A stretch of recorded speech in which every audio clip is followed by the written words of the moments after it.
doch noch. Wer kriegt sie? Der Ingenieur, unsere ehemalige Sekretärin. Ach so, die in deinem Roman. Ja. Naja, die müssen sich doch zum Schluss kriegen. Sonst ist doch kein Roman. Ja, aber da hat man doch wirklich geglaubt, dass die zwei nicht mehr zusammenkommen. Ja. Ja, wo es doch so weit auseinander waren. Sie in München und er in Deisenhofen. Geh weiter. So weit ist Deisenhofen auch nicht weg. Naja, und außerdem ging ja der Roman hinaus, nicht? Also das Buch ist wirklich spannend. Ja. Du, das solltest auch lesen. Ich weiß nicht, Inge. Zum Romanlesen, da reibt mir einfach halb die Zeit, weißt? Herrschaft, na, und du rauchst halt schon wieder. Der Vater, wenn die Sicht gibt's wieder eine Mordskrach. Okay, lass mich schon nicht erwischen. Ah. Ja, zu so einem spannenden Buch gehört unbedingt eine Zigarette. Ach Gott, wenn man nur so altmodisch sein kann. Okay. Ja, das Rauchen, das gehört doch halt zum guten Ton. Ich hör am Vater. Tu die Zigaretten weg, sonst gibt's einen schlechten Ton und keinen guten. So eine Gemeinheit, so eine Niedertracht.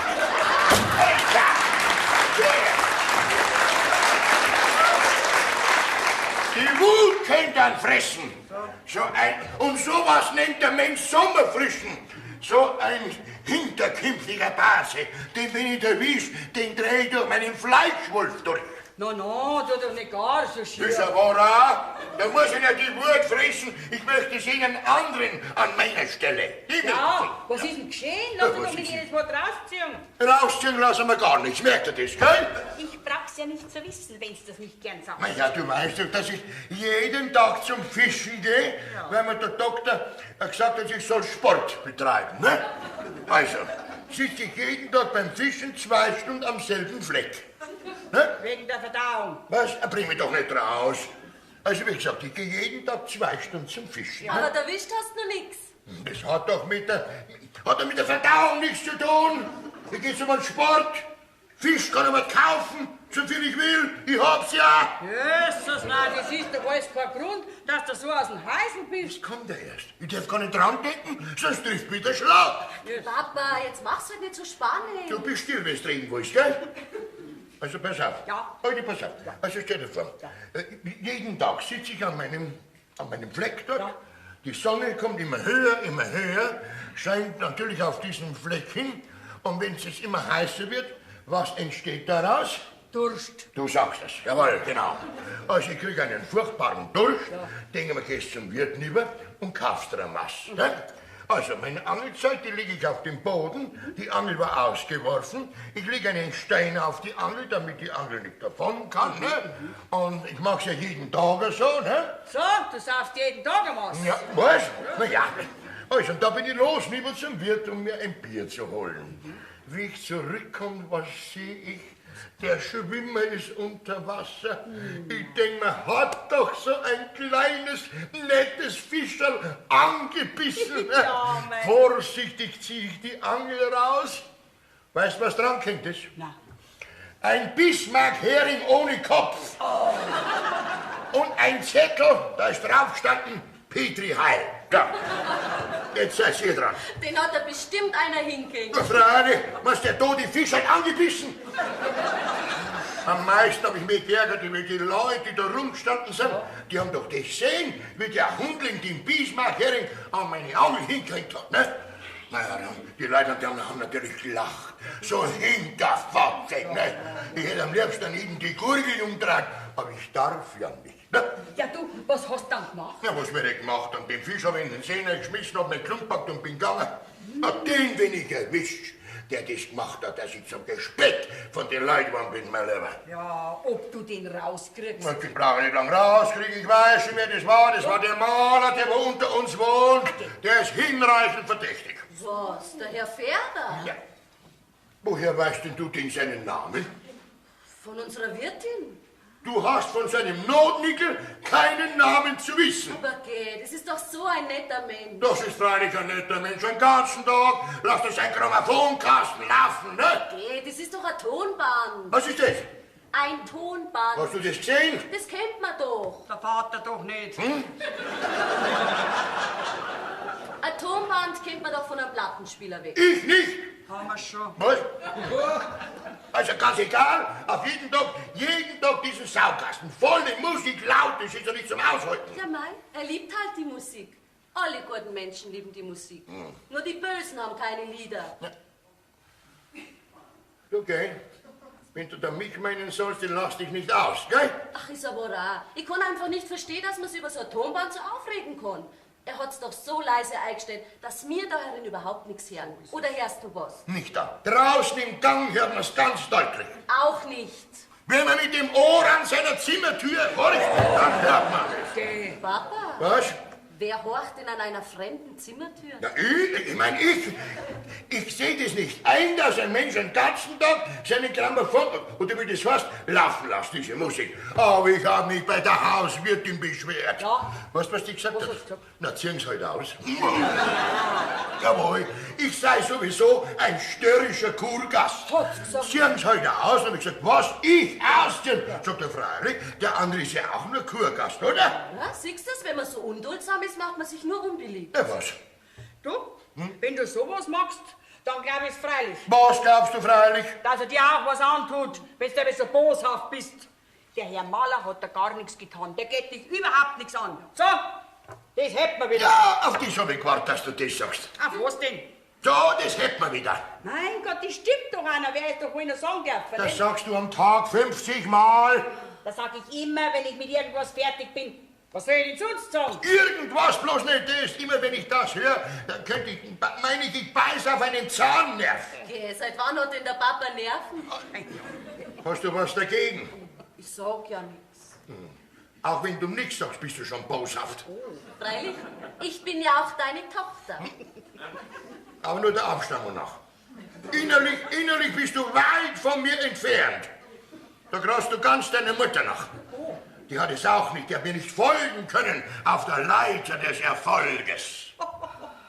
Gib nur Obacht, dass du nicht einmal daneben trittst auf der Erfolgsleiter. Na, das musst ausgerechnet du sagen. Du bist ja schon von Geburt aus daneben treten. Das weißt du. Aber bitte, ich verzeihe dir. Du kannst halt die ehemalige Metzgerladensbesitzersgattin nicht verleugnen, ne? Das will ich ja auch gar nicht. Mir geht's ja nicht wie dir, dass ich mich meiner Herkunft schäme. Ne? Ach was. Du wolltest dir immer was Besseres sein. Und dabei schauen dir die Schweinsborsten bei alle Knopflöcher aus. Was? Was sagt mir der Schweinsborst? Ja. Wird das ein bisschen halten? Okay, jetzt derzeit nicht schon wieder streiten. Ist aber auch, deine Mutter kann es einfach nicht begreifen, wie sie vor sich hat. Einen 3-, 4-fachen Hausbesitzer mit einem eigenen Konto, ein Scheckinhaber. Ah ja, gib nur recht an. Wer angibt, hat mehr vom Leben. Weißt du, Inge, da hat er schon dein Vater, aber da ist er manchmal hübsch klar beieinander. Hallo, gell? Wo sind wir denn? Da. Hey! Der Kiermeier Sepp war da. Der Kiermeier Sepp war da. Also so einen gescherten Dosen habe ich in meinem Leben noch nicht gesehen. Das heißt, der Kiermeier Sepp wünscht aufzuwarten. Na, Was? na nicht warten. Einer will. Ja, Soll ihn jetzt einer lassen? einer lassen tut man einen Hund. Lerne mal eine Bildung. Du sagst zum Herrn Kiermeier, der gnädige Herr lässt bitten. So, Ja. der wird schön lachen.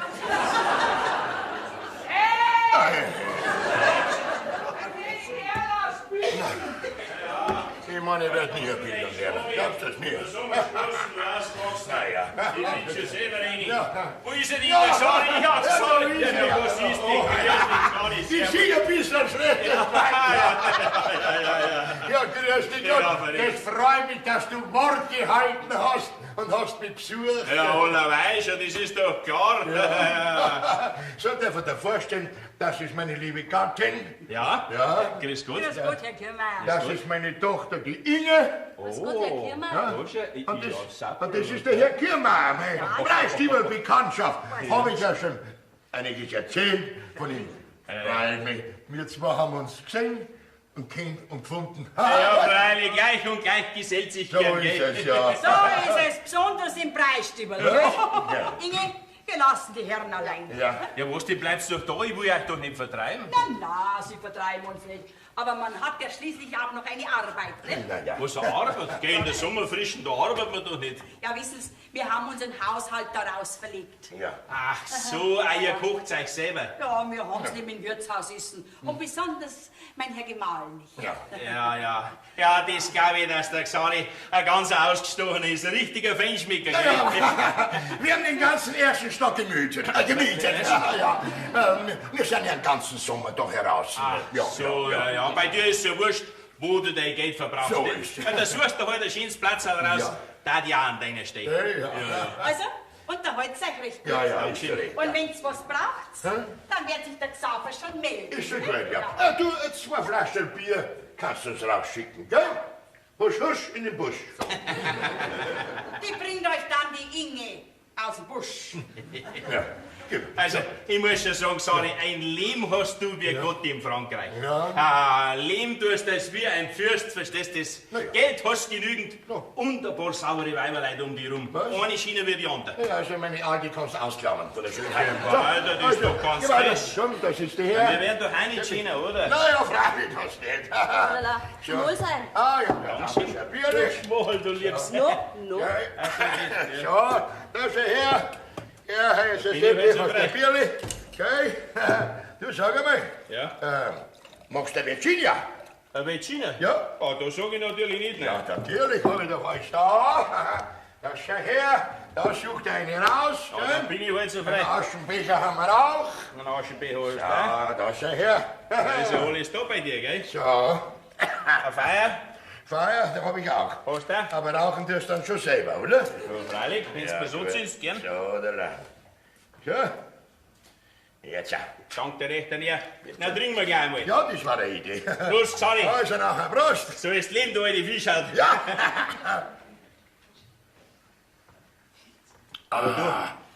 Was? Xari, deine Tochter, Ja? deine Tochter ist für ein sauberer Teufel. Das war. Ja.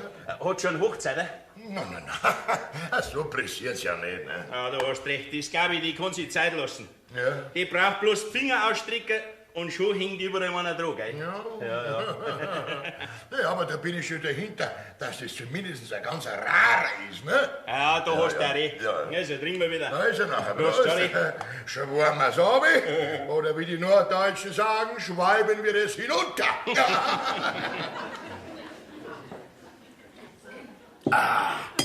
So, und du, was ist mit dir? Freuen tust mich, dass ich so einen netten Teufel kennengelernt habe wie Ja, dich, ne? freilich.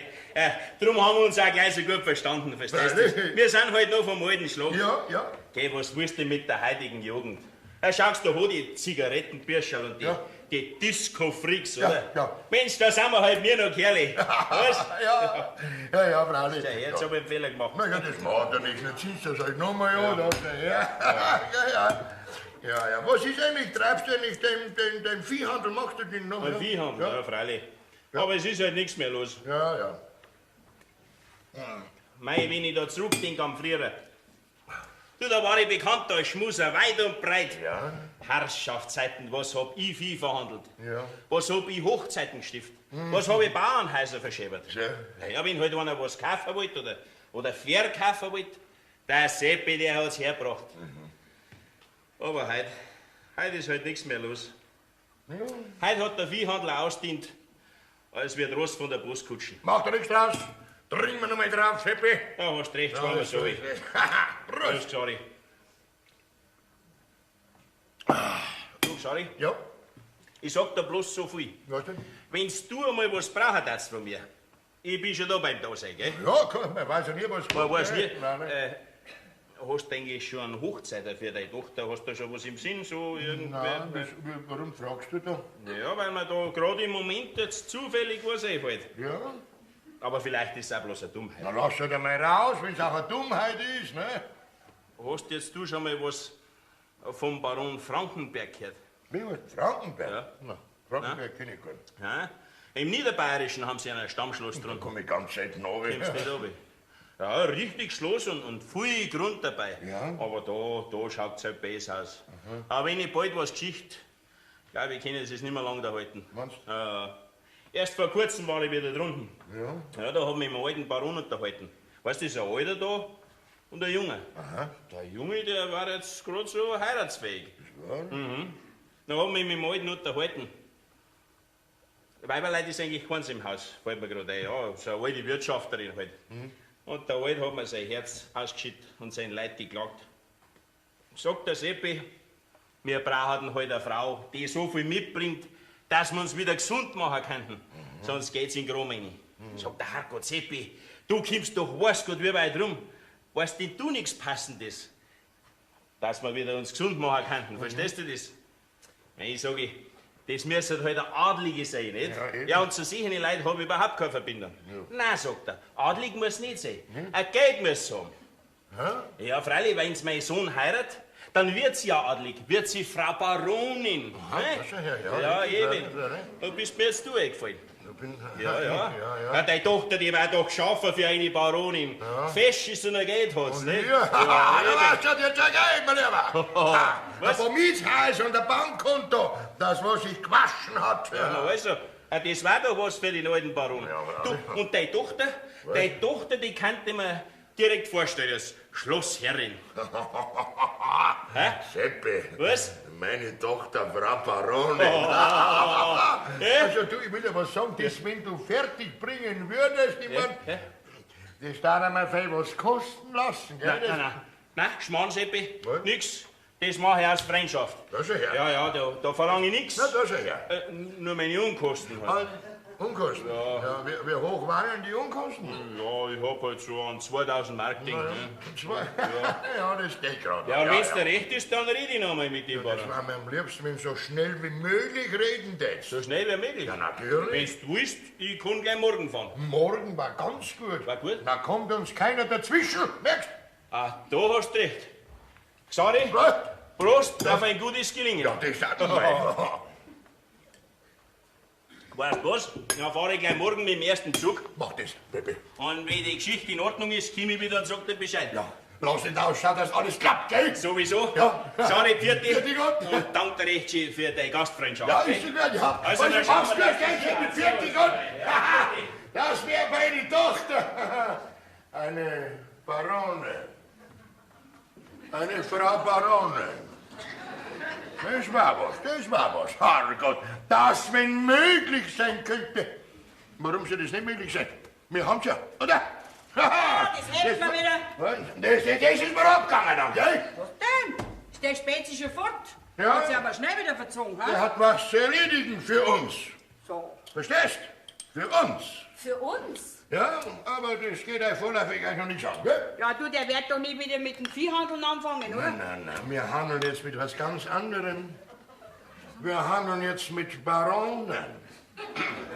Verstehst? Mit Baronen. Na, das verstehe ich jetzt nicht. Ja, da kommst du nicht drauf. Also, na, ich gehe vom Abendessen jetzt ein bisschen spazieren noch, gell? Für der Gott weiß, ne? Bitte gut, für Ja. Die geborene Baronin.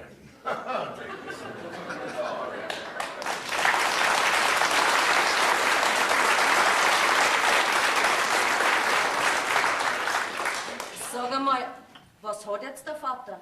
Möchte er mich jetzt mit der Baronin da blecken? Okay, du kennst doch einen Vater, wie boshaft der halber ist. Da musst du nichts denken. Du, ich gehe jetzt schnell zum Abendessen einkaufen, gell? Vierte dabei, vierte Mama. Baronin, sagt er zu mir. Geh, so schau ich auch wieder nicht aus. Nicht zuziehen, Fräulein Inge. Sie nehmen mir die Aussicht. Ja, Herr Ferber, wie kommen denn Sie auf unseren Balkon? Für einen Sportler kein Problem. Ja, und was tun Sie auf unserem Balkon? Keine Angst, nichts Böses. Kein Raubüberfall. Ich möchte nur Ihr Bild fertig machen. Was für ein Bild? Das? Ja, wann haben Sie denn das gemeint? Ich bin Ihnen doch gar nicht Modell gesessen. Doch, doch. Sie haben es nur nicht gewusst. Sie sind da herin-gesessen und ich habe draußen gezeichnet. Ja, das ist gut. Das ist sogar sehr gut. Ich meine, ich weiß ja, dass Sie Maler sind, aber gesehen habe ich von Ihnen noch nie was. Naja, kennen tun wir uns aber zwar nur aus der Ferne und dabei wohnen wir in einem Haus. Eigentlich schade. Ja, und warum zeichnen Sie mich? So zum Zeitvertreib? Nein, nein, ich male an einem großen Gemälde. Frühlingssymphonie nenne ich's. Und in diesem Gemälde sind Sie die Hauptfigur. Aber bei der Einstellung Ihres Vaters hätte ich es niemals erreichen können, dass Sie mir Modell sitzen. Also habe ich mir auf diese Weise verholfen. Und ich hoffe, Sie sind mir nicht böse. Als Frühlingssymphonie wollen Sie mir malen. Haben Sie da nichts Besseres gefunden? Aber ich bitte Sie, Fräulein Inge, schauen Sie, wenn der Maler etwas von Bedeutung schaffen will, ja, dann muss ihn das Motiv begeistern. Sonst gelingt es nicht. Aber gehen Sie. Ich bin doch keine Frühlingssymphonie. Also, dieses Urteil können Sie ruhig meinem Malerauge überlassen. Naja, wenn Sie meinen. Haben Sie schon angefangen mit dem Gemälde? Ja, ich bin auch schon ziemlich weit. Und ich wäre auch schon fertig, wenn ich mir halt nicht jede Minute stehlen müsste, die ich am Modell arbeiten kann. Aha. Und das Modell bin ich. Ja, Also dann zeichnen Sie und nach der Zeichnung malen Sie dann. ja, so ungefähr. Fräulein Ines, ich habe auch schon eine Aquarellskizze von Ihnen gemacht. Schauen Sie. Ui. Mensch, ist die schön. Kann man die kaufen? Nein, kaufen können Sie die keinesfalls. Oh. Wissen Sie was? Wenn ich die Skizze nicht mehr brauche, dann schenke ich sie Ihnen. Na, Geschenk kann ich die nicht annehmen. Das werden wir dann schon sehen. Sie, Fräulein Inge, Ja, aber da jetzt Ihre Eltern nicht da sind, darf ich Sie ein bisschen zeichnen. Einverstanden? ja gut, aber nicht lang. Ja. Mutter ist sicher gleich wieder zurück, die ist nur zum Einkaufen. Ja, ist schon weg. Soll ich mich vielleicht hinsetzen? Ja, das wäre günstig. Das Licht wird auch gerade passen. Ich beeil mich. Ich muss schon sagen, unter einer Frühlingssymphonie kann ich mir gar nichts vorstellen. Also, ich würde Ihnen das Bild gerne zeigen. Aber wie? Sie malen doch unterm Dach oben. Ja, da ist ein richtiges Atelier oben. Ja, aber da kann ich nicht hinaufgehen. Ich weiß was. Ja? Ich nehme das Bild heute herunter in mein Zimmer. Ja, und wenn Sie dann ein bisschen Zeit hätten, könnten Sie doch einen Sprung bei mir reinschauen. Ja, Herr Färber, wie stellen Sie sich denn das vor? Fräulein Inge, Sie werden doch nicht glauben, dass ich diese Situation ausnützen würde. Ja, und dann ist doch unsere Hauswirtin auch noch da. Und der können Sie sich ruhig anvertrauen. Naja, ich werde mir's mal überlegen. Ach, Herr Färber, Ja? haben Sie meinem Vater den Bismarck-Hering an seine Angel gekriegt? Jawohl, das war meine Antwort auf seinen Versuch, unsere Hauswirtin gegen mich aufzuhetzen. Mein Vater hat sich vielleicht geärgert. Das war auch damit beabsichtigt. Wissen Sie, ich habe mich auch geärgert über seinen Angriff aus dem Hinterhalt. Und das ohne jeden Grund. Ja, mein Vater hat gleich Sie in Verdacht gehabt. Und jetzt studiert er, was er eher wieder erkannt. Das hat er schon. Was? Aber ich habe mich auch schon wieder revanchiert. Ach, ist das nicht ein Blödsinn? Auf die Weise entsteht doch eine vollkommen sinnlose Feindschaft. Ja, leider. Aber hoffentlich nicht zwischen uns. Das würde mir sehr leid tun. Ehrlich gesagt, mir auch. Wirklich? Ja. Wirklich? Um Gottes Willen, ich glaube, Mutter kommt. Dann Glück lieber. Bis später. Ja. Wiederschauen, Frau Doktor. Dankeschön. So, das hätten wir wieder. Das, wenn jetzt der Vater wieder kehrt hätte. Ach, der Krandelhauer. Ist er noch nicht da? Nein, noch nicht. Hoffentlich habe ich jetzt nichts vergessen, da muss ich jetzt schnell nachschauen. Ja. Fräulein Inge, kommen Sie dann das Bild anschauen? Ja, aber jetzt geht's nur gerade. Vorsicht. Ja, Inge, warum machst denn du die Vorhänge zu? Wegen der Sonne. Was, wegen der Sonne? Ach, geh, die ist doch schon untergegangen. Ja, der ist schon untergegangen. Was? Ich meine, fast recht, die ist ja schon untergegangen. Ja, mei, ist das ein schöner Abend heute, ha? Ja, Frühlingssymphonie. Was sagst du? Ich meine, es ist so schön draußen wie eine Frühlingssymphonie, gell? Mei, Ideen hast du alle, gell? Oh, der Vater. Ja, Dieser Maler, dieser Bilderschmierer, den bin ich erwischt in der Schlacht, tatsächlich. Mein Gott, na, was hast du denn jetzt schon wieder Stell dir mit doch gemacht? vor, unten, geh am Schlosscafé vorbei, bei dem Bilderladen stehen ein Haufen Leute. Denk mal, du musst da hinschauen, was es da Interessantes gibt, ne? Zwing mich also durch, steh vor dem Schaufenster. Was ist drin? Ein großes Bild von dem Maler da unten, ne? Und drunter standen Färber. Na, Da ist mir sofort der Bismarck-Hering eingefallen, ne? du bildest dir da nur was ein. Du weißt ja gar nicht, ob das der Maler gewesen Da ist. gibt's überhaupt keinen Zweifel. Das war der Maler, mit dem haben wir diesen Bismarck-Hering, den zahle ich dir heim. Die Leute haben geschwärmt von dem Bild. Die eine hat gesagt, nein, ist das ein schönes Bild. Das muss man ja kaufen zum Andenken. Ne? Dann habe ich gesagt, was? Da hat's mich zerrissen. Was habe ich gesagt? Kaufen, dieses Bild. Das kostet 300 Mark. Das ist ja keine 30 Mark wert, ne? Das ist überhaupt kein Maler, das ist ein Malerpatzer. Und hab ich geschimpft, ne? Die Leute haben sich langsam verlaufen und die Frau, die das Bild kaufen wollte, ist auch wieder gegangen. Das war vielleicht gemein von dir. Gemein? Ja. Und war der Bismarck-Hering nicht gemein? Ach, Du, das wenn der Herr Maler erfahrt, der kann dich verklagen wegen Geschäftsschädigung. Das soll er probieren. Der soll einen Prozess gegen mich anstreben, wenn er genug Geld hat. Aber da wird ihm der Dampf ausgehen. Ne? Außerdem hat er selber alles gehört. Er war ja wie auf der anderen Straßenseite gestanden. Und ich hab schon so laut geredet, dass er es gehört hat. Da haben wir's. Na, was heißt, da haben wir's?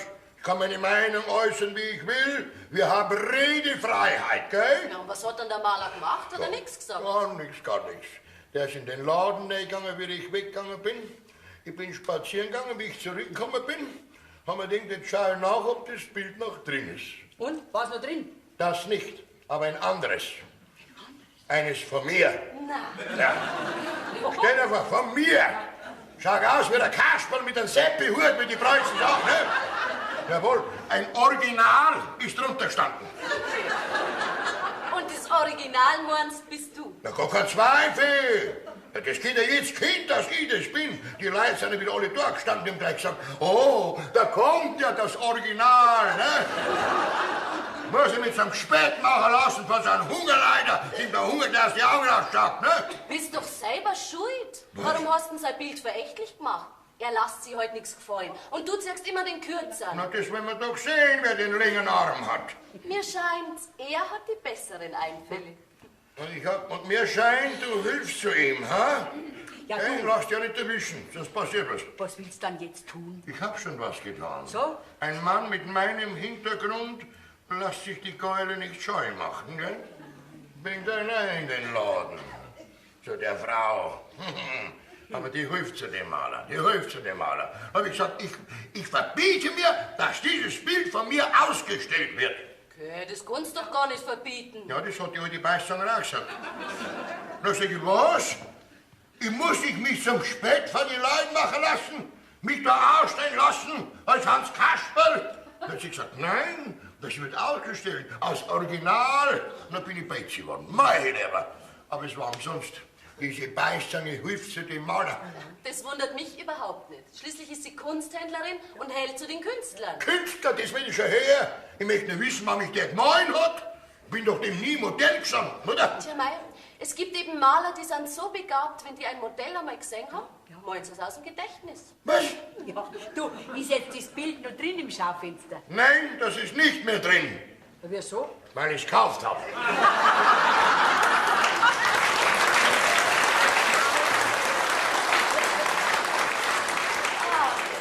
Papa, Was? das war eine gute Idee. Ja, die gute Idee hat mir 500 Mark gekostet.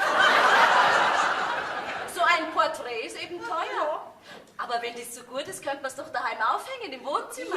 Da fahren wir auf hier. Das Beutel. Den Maler hänge ich auf, aber nicht in meinem Wohnzimmer. Du, was ist? Wollen wir Abendessen? Danke. Mir ist der Appetit vergangen.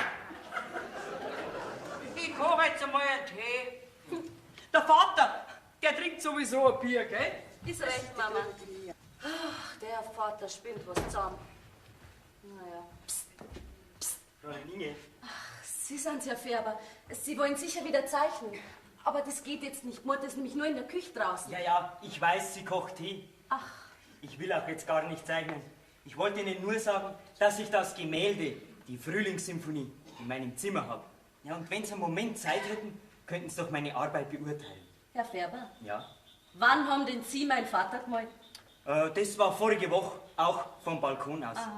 Ihr Vater ist ein Typ, den man unbedingt malen muss. Wissen Sie, so als ein Original hätten Sie ihn auch nicht gerade malen brauchen, dass die Leute drüber lachen. Aber der Erfolg war durchschlagend. Ja, das habe ich gehört. Die Leute haben sich lustig gemacht über das Original. Wissen Sie was? Mein Vater hat das Bild gekauft, damit es aus dem Schaufenster rauskommt. Ja, das war ein schöner Zug von ihm. Das glaube ich. Damit hat er nämlich meine sehr zusammengeschrumpfte Reisekasse wieder aufgefüllt. Aue. Das Wiener Herz stinkt einem gleich noch mehr. Herr Färber, Ja? was ich Sie einmal fragen wollte, sind Sie eigentlich aus Begeisterung zur Kunst Maler geworden?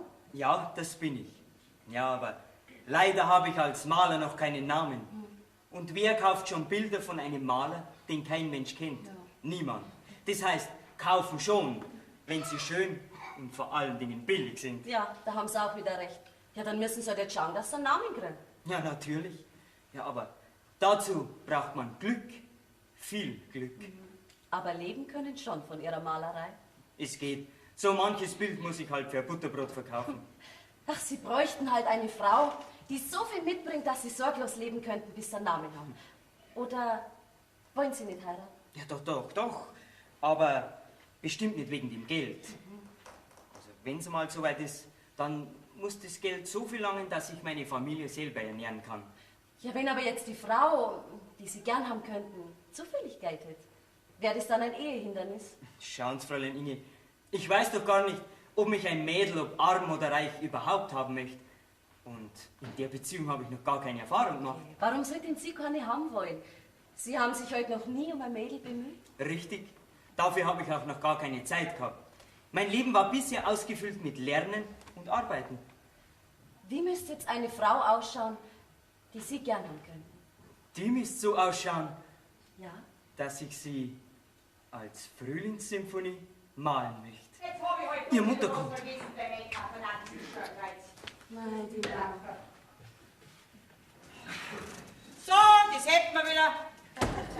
Dass jetzt du schon wieder da bist? Ja, du bist vielleicht gut. Ich habe jetzt gerade das Mittagsgeschirr abgespült. Unser Anna hat doch einen Ausgang. War das so wenig, dass du jetzt schon wieder fertig bist? Du, gell, so langsam aber fein.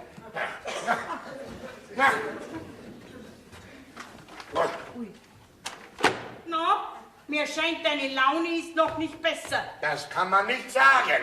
Mein Gott, na was ist denn jetzt schon wieder? Jetzt hast doch dein Bild. Ja, mehr als mir lieb ist. Den Maler, den habe ich umgespitzt in den Erdboden, nicht, dass das Grundwasser plätschern hört. Was ist denn jetzt schon wieder geschehen? Hat die Kunsthändlerin das Bild nicht rausgetan? Doch, das hat sie raus. Ja? Und ein neues hat sie reingetan, wieder von mir, wieder von mir. Und da bin ich besonders drauf. Eine rote Nasen habe ich da drauf. Die hast ja auch. Was? Und dann hat er mir einen Schnurrbart hingemalt, wie ein Seehund so runterhängen. Ja, den hast du ja auch. Gell? Und dann hat er hingeschrieben, ein Münchner Biertimpfel. Das bist du ja auch. Der ist Ramschmaler. Ja, mein Gott, so ein Maler hat halt scharfe Augen. Ja, du kriegst jetzt von mir gar nicht gewusst, dass du 8 Tage im Trab laufst, gell? Und was war weiter? Was war weiter? Ja? Gar nichts war weiter. Das Pudel habe ich auch gekauft. Was? Das hast du auch gekauft? Ja, Ja, so schlimm ist doch das auch wieder nicht, oder? das ist schon schlimm. Okay. Wie ich 500 Mark hinlegen wollte, wie beim ersten Bild, hat sie gesagt, nein, mein lieber Herr, das Bild kostet jetzt das Doppelte. Der Mann hat inzwischen einen Namen bekommen. Da sind schon 2 Bilder verkauft von ihm. Ne? Muss ich der Krucker tatsächlich 1100 Mark hinblättern. Ja, Mai, jetzt hast du es wenigstens. Ja, da habe ich was. Für den Ofen rein. Teures Heizmaterial. Papa, du wirst doch die Bilder nicht verbrennen. Der Aufhänger wäre es. Bevor ich es aufhänge, hau ich dem Maler Bombe in seine Ohren rüber. Ja, freilich, lass nur die Feindschaft nicht ausgehen. Vielleicht tut die Kunsthändlerin noch ein drittes Bild von dir in der Auslage. Das kann sie nicht, weil es keins mehr hat. Da habe ich mich genau überzeugt davon. Lass einmal die Bilder an. Lass du deine Finger weg. Diese Bilder bleiben eingepackt, bis sie verfault sind. Herrschaft, na bist ja du ein ekelhaftes Mannsbild. Ja. Herein! Schönen guten Oh. Herr Färber, das ist aber schön, dass Sie zu uns reinschauen. Was ist denn da schön? Sie sagen schon mal, Herr Färber, haben Sie sich in eine Lebensversicherung aufnehmen lassen? Was wollen Sie denn bei mir, wenn ich fragen darf? Ich will weiter nichts. Ich wollte mich nur bei Ihnen bedanken. Bedanken? Sie sind ja ein so guter Kunde von mir geworden. Sie sagen schon mal. Wollen Sie mit der Blecker, ha? Da sind Sie für keinen Presssack drin. Es ist mir wirklich ein Bedürfnis, Ihnen zu danken. Sie haben mir nämlich mit dem Bilderkauf einen unschätzbaren Dienst erwiesen. Ja? Ja, Sie haben nämlich meinen leeren Geldbeutel wieder aufgefüllt. Ich hätte meine Sommerfrische abbrechen und heimfahren müssen. Und jetzt ist mein Aufenthalt für den ganzen Sommer gesichert. Das auch noch. Dann fahren wir heim. Na, kommt gar nicht in Frage. Ah, das wäre aber schade, wo es doch so schön da ist. Ja, wenn Sie nicht wären. Jetzt sagen Sie mal, Herr Schweinberger, Was? was haben jetzt Sie eigentlich gegen mich? Ohne jeden Grund brechen Sie eine Feindschaft vom Zaun. So. Ich? Ja, Sie. Sie haben doch den ersten Streich gegen mich geführt. Natürlich schlage ich zurück. Ha? Hast du das gehört? Er schlagt zurück. Er schlagt zurück. Jawohl. Er. Ja, wer sind denn Sie überhaupt? Ja? Sie Fretter. Sie Hungerleider. Ja, da drück ich wie eine Fliege an die Wand und da tritt sie wie einen Wurm auf. Was haben denn Sie außer Kohldampf? Und ich hab Häuser, Straßen, Züge und ein Bankkonto, das der Zahlenbegriff Sie übersteigt. Ja, Geld haben's und Häuser haben's. Aber das ist auch schon alles. Ja, An Geist sind Sie doch ärmer als wie ich an Geld. was bitte? Mit Ihnen über Kunst zu reden, das wäre vollkommen sinnlos. Davon haben Sie so viel Ahnung wie ich von Ihrer Metzgerei. Also allen Respekt. Wenn sich ein Mensch von den kleinsten Anfängen in die Höhe gearbeitet hat. Aber Sie sind doch nur ein Knallbrotz. Oh. Der typische Emporkömmling, der sich mit seinem Geld gar nicht mehr kennt.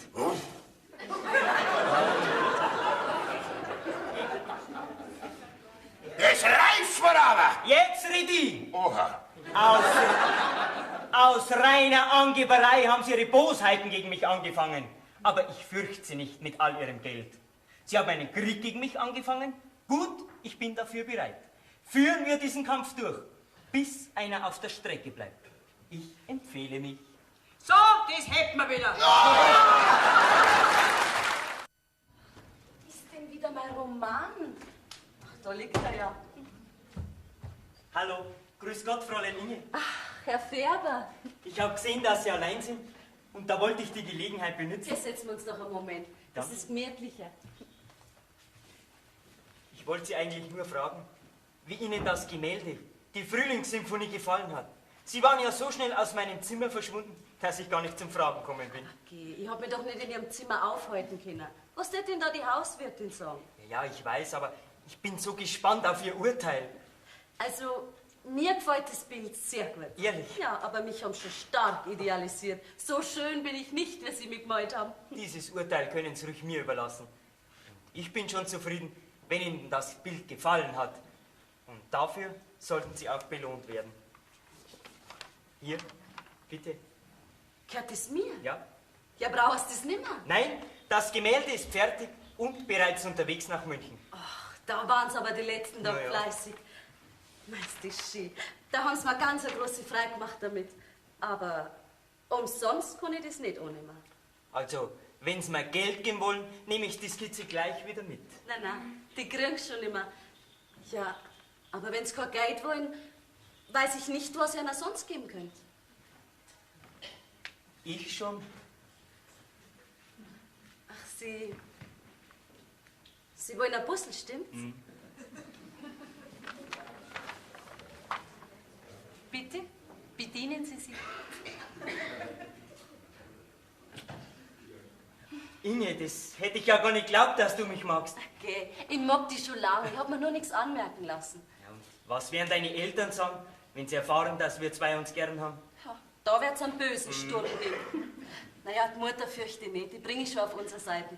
Die hat die recht gern. Ja. Das hat sie mir erst gestern wieder gesagt. Was mit dem Vater werden wir rauf müssen. Da wird's einen bösen Kampf geben. Naja, wir müssen nur ganz fest zusammenhalten und dürfen uns nicht einschüchtern lassen. Weißt du, Inge, wenn du fest zu mir hältst, dann nehme ich den Kampf mit dem Vater auf. Weil, wo er mit seinem Geld nichts ausrichten kann, da ist er nicht zum Fürchten. Okay, mein Vater ist nicht so schlimm, wie er immer tut. Nein, er kommt sich nur furchtbar wichtig vor. Wenn er sieht, dass er nichts ausrichten kann, gibt er schon auf. Ja, hoffentlich. Weißt, er hat sich schon wieder was einfallen lassen gegen mich. Was denn schon wieder? Ja, eine ganz lächerliche Sache. Am Wochenende war ein Freund von mir da mit seinem Moped. Und an dem war die Lichtanlage nicht in Ordnung. Und was hat es mit meinem Vater zu tun? Ja, gar nichts, möchte man meinen. Ich habe also das Moped zum Mechaniker gebracht, hab's reparieren lassen und bin wieder heimgefahren. Ja, ich kann beim besten Willen nichts besonders dabei finden. Ja, du nicht, aber dein Vater. Er hat nämlich gesehen, dass ich ohne Licht fahre und hat mich sofort bei der Polizei angezeigt. Schafft ist der gemein. Ich möchte nur wissen, warum mein Vater so gehässig ist gegen dich. Das kann er dir schon sagen. Weil ich halt vor seinem Geld gar keinen Respekt habe. Und den will er mir eben beibringen. Natürlich revanchiere ich mich wieder für seine Freundlichkeit. Was willst du denn da? Das weiß ich noch nicht. Aber es wird mir bestimmt was einfallen. Und jetzt gehe ich wieder. Weil sonst sind wir verraten, wenn deine Eltern kommen. Ja, da hast recht. Also, damit hast du mir wirklich eine große Freude gemacht. Das lasse ich aber vorläufig verschwinden. Naja, der Mutter zeigt es, aber der Vater braucht's nicht sehen. Weißt du, Inge, wenn mir unsere Frühlingssymphonie Glück bringen wird, dann wäre unsere Zukunft gesichert. Ja, vielleicht bringe ich dir Glück. Ich drück dir beide Daumen. Ja, tu das. Vierte. Fertig. Also, können tut er was. Jetzt brauche ich da halt bloß nur Glück. Und mich.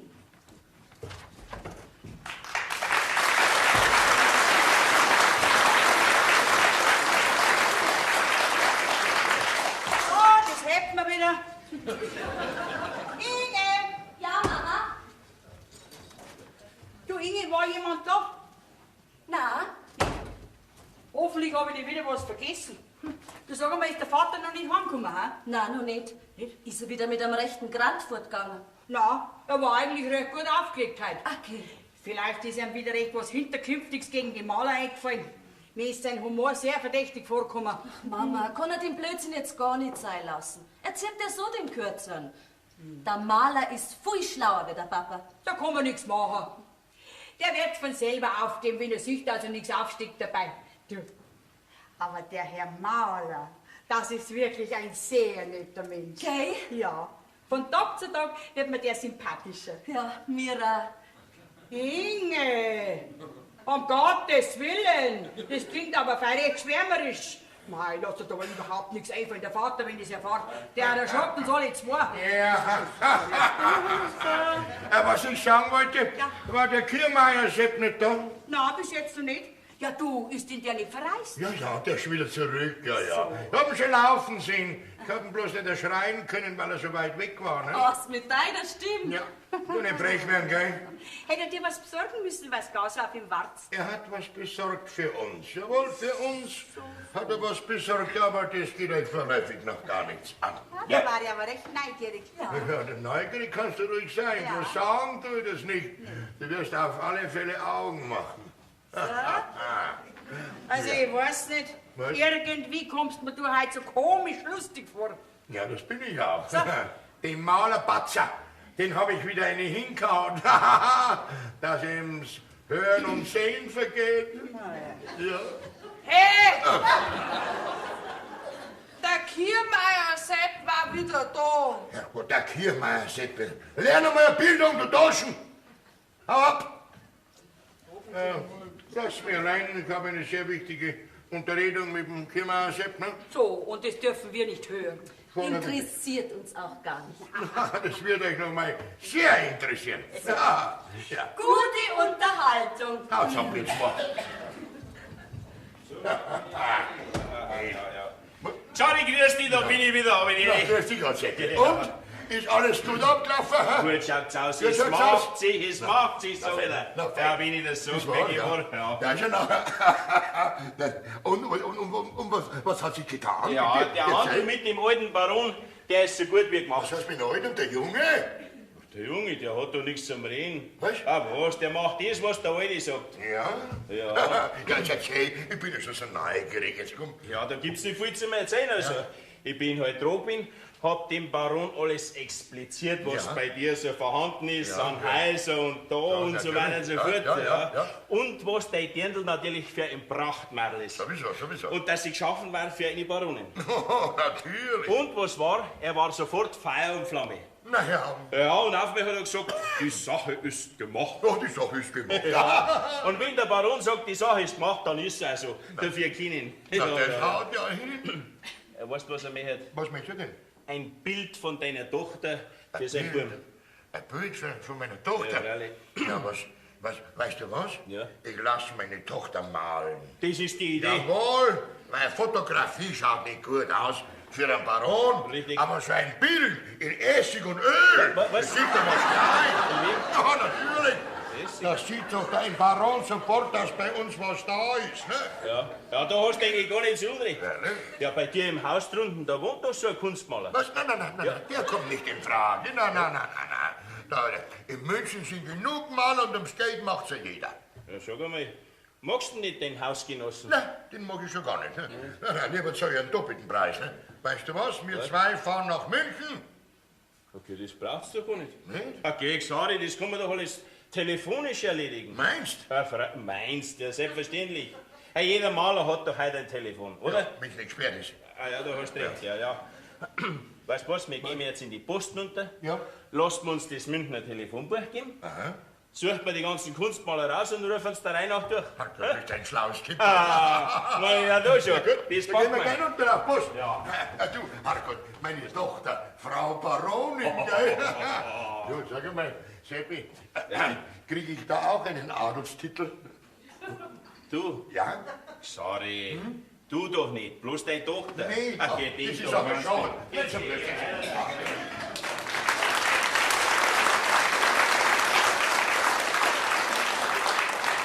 So, das hätten wir wieder. Sind die schon wieder fort? Anscheinend hat die Unterredung nicht lange gedauert. Ich möchte nur wissen, was der Vater so Wichtiges mit dem Kiermeier hat. Du, der gefällt mir gar nicht. Ich glaube, dass das ein ganz hinterkünftiger Loder ist. Dem ist der Vater sicher nicht gewachsen. Am Ende liegt er nur rein. Ach, von mir aus. Meine Sorge ist es nicht. Der Vater ist doch selber so sinngescheit. Ja, meint er. Ja, vielleicht bringt er seinen Kopf einmal richtig ein. Jetzt reinlegen, glaube ich, kann dem Vater so leicht keiner. So blöd ist er auch wieder nicht. So, das hätten wir wieder. Was hat Das hast du jetzt an meiner Stelle gesagt, ne? So. Ja. Seid ihr fertig mit euren Geheimnissen? Was ist fertig? Das macht er ganz allein, der Seppi mit der Post. Ne? So, was macht er denn allein? Kommt er auf der Post? Also, das geht dich vorläufig nichts an. Dann brauche ich es nachläufig auch nicht zu wissen. Ja. Ingi, ich gehe jetzt auf den Sprung zu der Frau Dr. Eberl. Gell? Ja, bist du krank? Nein, wegen dem Strickmuster. Du alter Grandelhauer, du alter. Ja, Strickmuster. Ihr Weiber. Stricken, häkeln, Fäden spinnen. Ja, ihr weißt ja. Und wir Mannsbrüder, wir sind die Fliegen, die wo sich dann in diese Fäden gestricken. Ihr weißt schon. Du kannst dich beklagen, Vater. Ja, ich glaube. Ja, Inge, sag einmal, wie alt bist du eigentlich jetzt? Sag einmal, weißt denn du das nicht? Na ja, schon, aber so genau weiß ich es nicht mehr. 25 werde im Oktober. 25, schönes Alter, wirklich ein schönes Alter. Und da könntest du doch jetzt einmal dran denken ans Heiraten, oder nicht? Freilich. Eben. Da braucht man aber einen Hochzeiter dazu. Allein geht es schlecht. Na, geh, Madel, so wie du ausschaust und so einem Vater wie ich bin, geh auf. Du brauchst nur die Hand ausstrecken, hängt an jedem Finger, ein ganzes Dutzend, ne? Freilich. Solche, die mich heiraten und das Geld morgen. Na ja, es kann einmal einer dabei sein, der etwas ganz Besonderes vorstellt. Das wäre doch auch nicht das Schlimmste, ne? Mir war's nur. Also, Papa, wenn ich einmal heirate, Ja. dann muss es schon einer sein, den ich gern hab. Ja. Und von dem ich sicher weiß, dass er mich auch gern hat. Ja, also- Sonst bleibe ich ledig. Schau, Inge, so wie du ausschaust, könntest du sogar einen Adeligen bekommen, sagen wir mal zum Beispiel einen Baron, ne? Das wären die Rechten.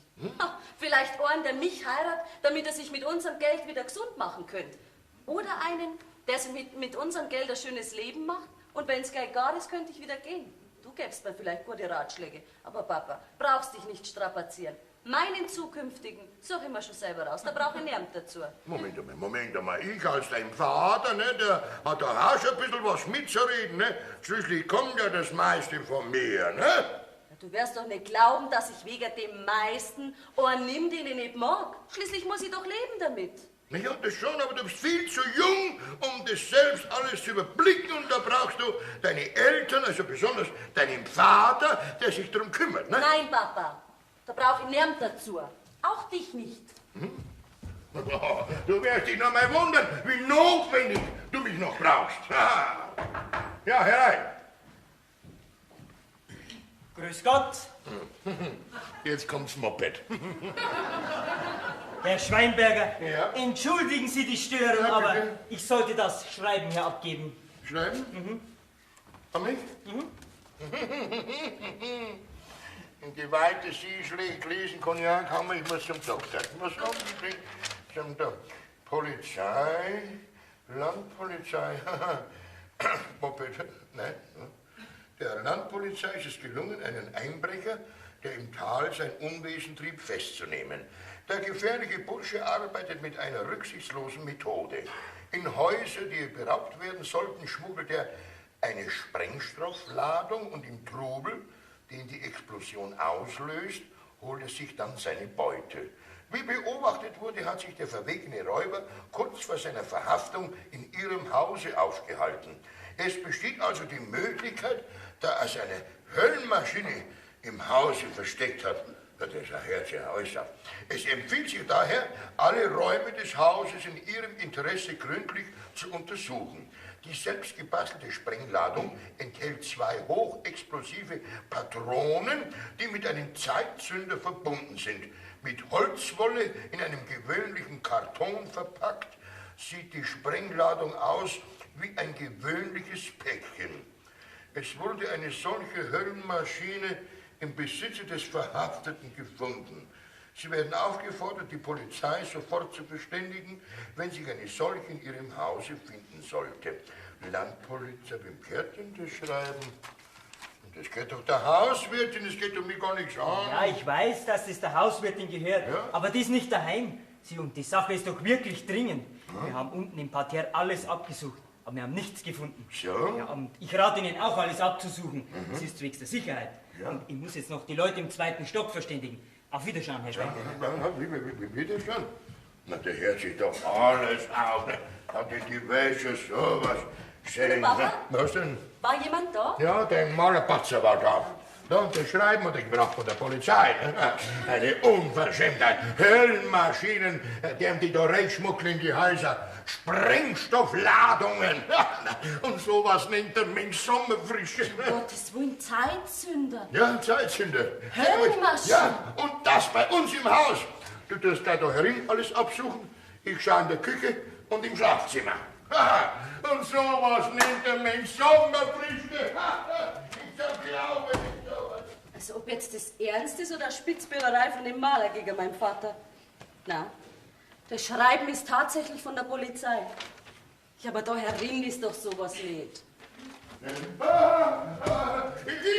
Inge, schau her. Inge, schau her. Genauso im Päckchen, wie es in dem Brief beschrieben ist. Ja, und der Zeitzünder läuft auch noch. Ne? Tatsächlich? Ja. Ja, Papa, was der wir denn Ja, jetzt? was stellen wir denn da damit? Ja, da herin können wir es nicht lassen. Ja, wenn man nur wüsste, wie lange der Zünder noch läuft. Schmeiß heute aus, Papa. Wo denn auf der Fenster, auf Straße? Das geht doch nicht, ne? Wenn man nur wüsste, wie lange der Zünder da läuft. Ja, dann trag's auf die Polizei runter. Die werden schon was tun damit. Wer, ich? Ja. Ja, was bist denn du für ein Kind, sag einmal? Deinen Vater schickst du mit dem Päckchen auf die Polizei. Unterwegs reißt das Backel und ich lieg verstreut auf den Häusern. Du bist ein Netzkind, das sag ich dir. Da herin können wir es aber auch nicht lassen. Das stimmt. Stell dir mal vor, wenn der Zünder abläuft, sind wir Oh alle Gott, verloren. Da sind wir alle hin. Weißt du was? Was? Die Anna soll es runterbringen und die ist nicht schade, wenn sie es treibt. Papa! Was? Natürlich. Das bleibt nicht. Was denn? Die Anna, das, jawohl. Anna! Anna, komm sofort raus. Ja. So, das, Anna, du gehst sofort auf die Polizei und bringst das Backeln runter und sagst, das ist bei uns im Haus gefunden worden. Die wissen schon Bescheid, ne? Ja. Gefunden? Ja. Bei uns? Ja. Ja, wir werden das verloren haben. Was? Frag halt nicht so viel und nimm das Backel und geh auf Polizei. Ja, aber wenn Sie das Backel gefunden habt, dann können das ins Fundbüro. Was? Und das Fundbüro ist im Rathaus. Anna, Was? ich hab gesagt, auf die Polizei und sag etwas anderes. Los, bring's auf Polizei runter. Was werden da drin sein? Das, Nicht schütteln! Das kann doch losgehen! Warum soll das losgehen? Ja, Das ist doch eine Höllenmaschine. Nein! Mama. Ja.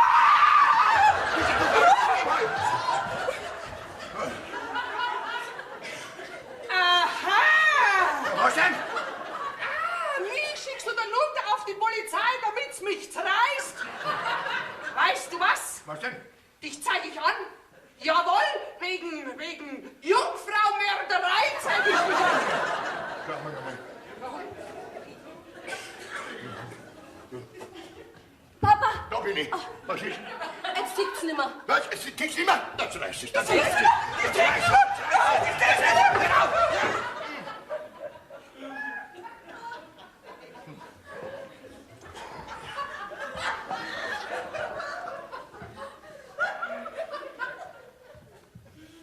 Komm, Mehl, das tickt doch noch. Es hat aber nicht mehr tickt. Dann hat's halt jetzt wieder angefangen. Ja, Ne? eben. Sag mal, spielst denn du, ha? Vorsichtig. Ja, vorsichtig. Ja.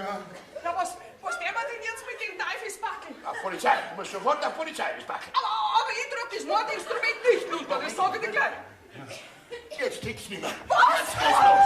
Jetzt geht's los. Jetzt geht's los. Sag einmal, was macht's denn ihr da für ein Gesellschaftsspiel? Was heißt Gesellschaftsspiel?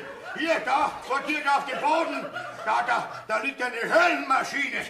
Mach doch keinen Krampf nicht, oder? Was, ja, natürlich. Was? Jawohl, eine Höllenmaschine. Aber wie kommst denn du zu so einem Teufelszeug? Na, ins Haus hat so eine Reichsmuggel, ne? Geh jetzt einmal. Steht ja nicht hin. Es geht los. Was, Da ist das- eine Sprengladung drin. Ja, da muss man ja sofort was unternehmen. Freilich. Ja, mach's halt auf und schau rein, was drin ist.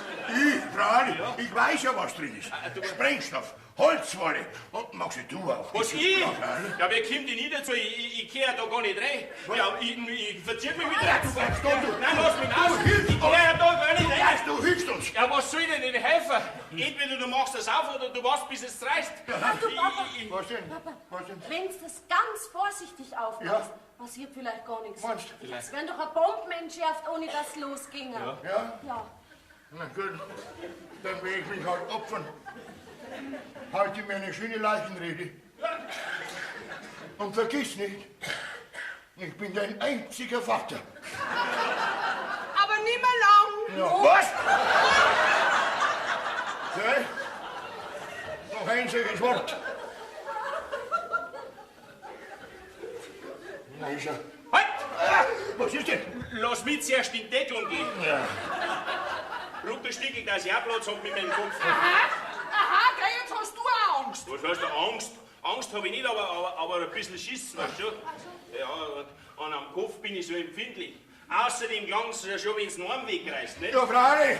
Und das ist der meine, gell? Ja, du bist ja der Hausherr, mir geht das alles gar nicht so da. Ja, ich wollte, ich wäre auch fremd. Also, na, probieren wir es. Vorsichtig, ne? Ja, Maria, bin ich aufgeregt. Ah! Was hast du denn wieder, ha? Du musst dich entschuldigen, ich bin nervös. Der Stecker ist Das raus. riecht mich. Wie trifft er dein Herzschlag? Ja. Also, jetzt machen wir es vorsichtig. Dann lieber auf das Tisch schauen. Na, ne? Vorsichtig.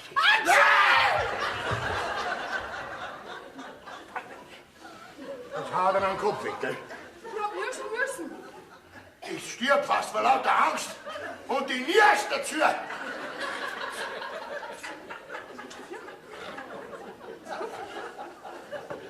Also, machen wir's auf. Vorsichtig. Achtung. Fertig.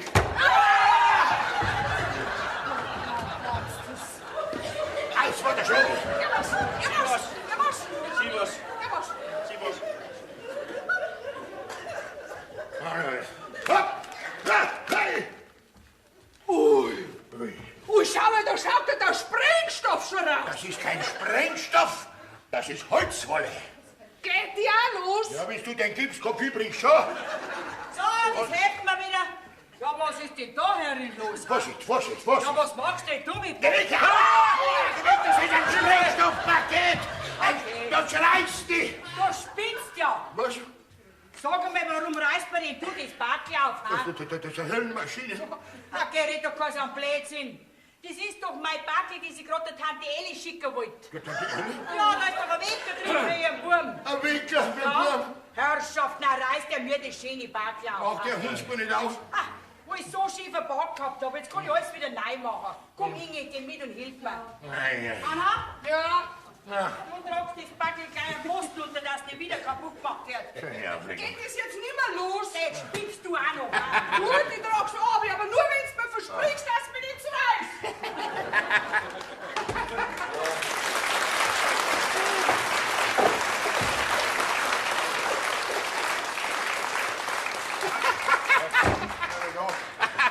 Du kannst natürlich leicht lachen. Wenn er den Schaden hat, braucht für den Spott nichts zu sorgen. Du bist vielleicht gut, dass ich mir noch nicht lachen bei so einem guten Witz. Ja, Oder? der Lacherei auf und sag mir lieber, ob du einen Maler hast. Für Nix. mein Beutel. Nix hab ich. Was? Auch wenn ich das sag. Das kann doch nicht möglich Ja, sein. das ist ihm schon möglich. Da schau dir mal das an. Da, die ganzen Maler habe ich durchgerufen. Ja, Eine ja. ganze Listen habe ich. Ja, das ist ein reinster Katalog. Ja, freilich. Ja. Und keiner hat Zeit. Ja. Der eine ist überhaupt nicht daheim, der andere ist vorgefahren, der andere mag nicht, der nächste hat gesagt, der macht bloß Landschaften und keine Porträts. Ausrichten habe ich gar nichts können. Das stimmt doch nicht, dass von diesen ganzen Malern nicht einer dabei ist, der meine Tochter malt. Ja, wenn ich das halt sag, schau her, Was? als letzten habe ich den Professor da angerufen. Ja? Der war auch nicht daheim. Ein Weiberleut war im Haus und hat gesagt, der Professor war da im Ort bei uns. Bei uns? Ja, freilich, auf Kur und da im Bahnhofshotel wohnen. Im Bahnhofshotel? Ja, Bahnhofshotel? dann lauf doch sofort nüber. Ja, du bist vielleicht gut, so gescheit war ich da auch. Bin schon dran gewesen beim Herrn Professor. Ja, wirklich, ha? Ja, ja, du, da bin ich vielleicht angekommen. Warum denn? Ja, was hat er gesagt? Ich soll die Tochter von so einem krisenwahnsinnigen Emporkömmling malen. Dieser neureiche Geldsack, der glaubt wohl, er kennt einen Kunstmaler bei mir für einen Pampel von seiner Tochter. Geht her, haben wir vor der Nase die Tür zu und hat mich stehen lassen. Dem heuer liebst einen 100 Mark schon ins Gesicht, dass er 8 Tage zum Wechseln braucht. Ja, da hast du recht. Sorry, du musst halt doch eine Fotografie machen lassen. Fotografie, das ist doch nichts, das ist doch gar nichts. Ich brauche ein Bild.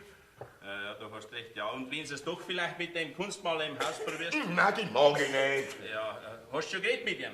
Nein, ich hab noch nicht geredet mit dem. Ja, na probier's halt. Nein, ich mag nicht. Der tut mir doch alles mit Fleisch. Der hat mir bestimmt dieses Sprengstoffbackerl, hat mir der auch ins Haus geschmuggelt. Sorry, vielleicht wird er friedlicher, wenn's dem du was zum Verdienen gibst. Verdienen? Ja. Dem habe ich schon genug zum Verdienen gegeben. Ach so, du hast schon malen lassen bei ihm? Mein Lassen ist gut, ja? Ja, na also, da kann er nix. Ja, er kann sogar mehr, als mir lieb ist, ne? Ja, na also, na da ist halt probieren, ist doch ganz einfach. Meinst du, was geht unterm Fragen, sei so lieb, ne? Was, ich? Ja? Aber geh, sorry, das ist doch nix. Es ist doch viel gescheiter, du fragst ihn, wenn du schon bei ihm hast arbeiten lassen. Ne? Ja, arbeiten lassen ist gut, ja? Mir wird schon nichts anderes übrig bleiben. Anna! Anna! Anna? Ha? Herauf mit deinem Leben, ha? Anna, du gehst jetzt runter zu dem Maler und sagst, er möchte bitte zu mir raufkommen, ich habe was Dringendes mit ihm zu besprechen. Aber schnell, komm, sonst mach ich dafür's. Ja, Moment einmal, gell? Was denn? Ich hab schon 2 und die 4 gelangen mir. Weil wenn ich noch mehr 4 hätte, dann müssen die auch noch mehr arbeiten.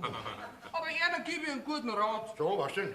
Wenn du noch mehr Dienstmädel suchst, nimm dir gleich einen 1000 Viertler, das ist viel gescheiter.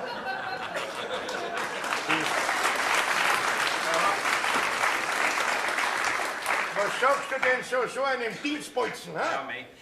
Wenn du mit dem Kunstmaler da verhandelst, da brauchst du ja mich nicht, gell? Ja. Du hast dem halt recht schön. Ja, Dann recht machen wir das schön. schon. Am liebsten hau die haben's Kreuz ab. Was? Ja. Das ist doch auch nichts, dann hast du wieder Kreuz, aber noch lang kein Bild. Ja, das darf ich. Was ist, kommst du auf Nachtdienst Das Preisstück? kann ich noch nicht sagen, weil ich nicht weiß, wie es mit den Bildern ausgeht.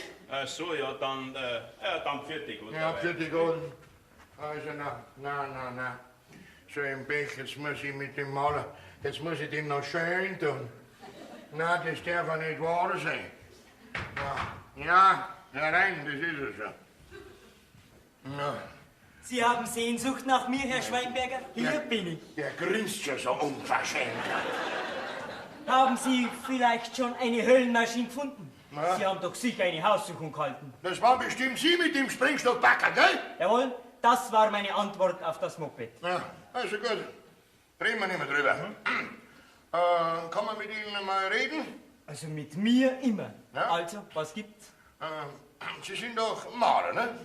Ich glaube, davon haben Sie sich doch überzeugt. Ja, das lassen wir bitte. Ja? Könnte man Ihnen einen Auftrag erteilen?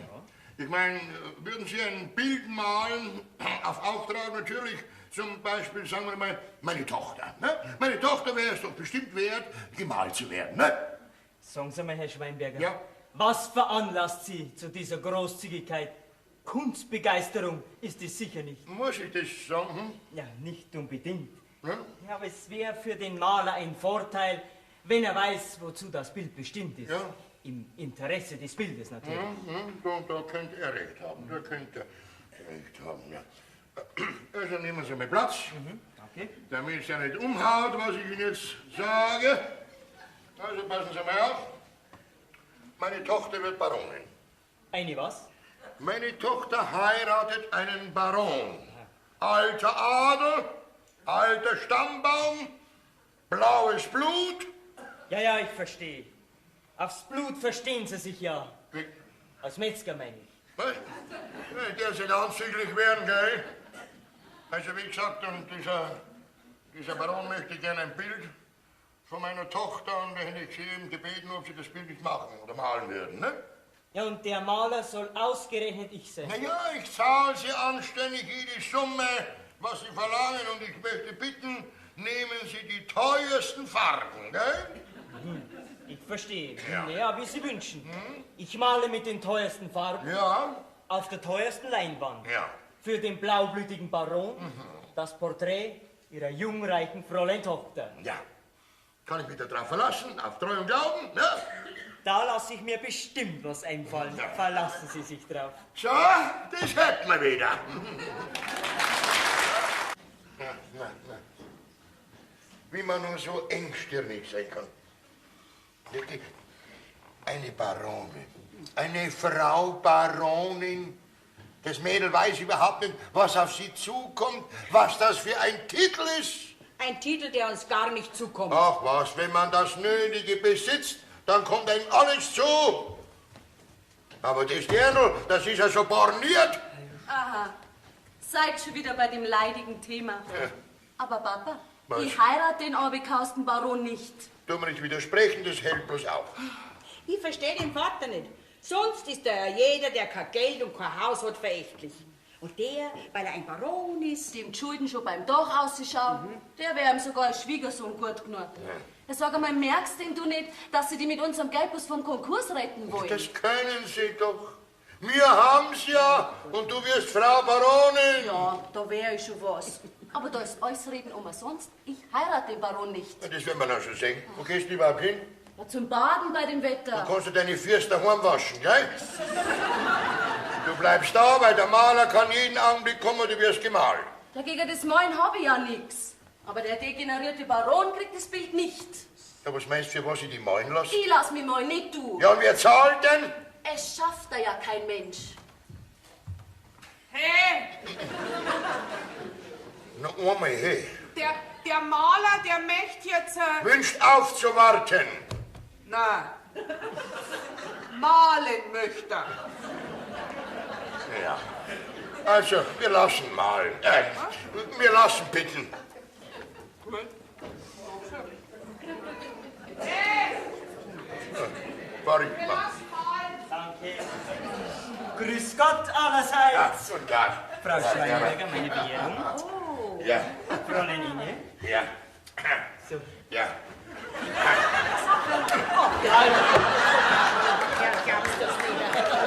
Also, wenn's recht ist, könnten wir mit der ersten Sitzung gleich beginnen. Ja. Das Licht ist gut. Nicht nur das Licht, bei uns ist alles gut.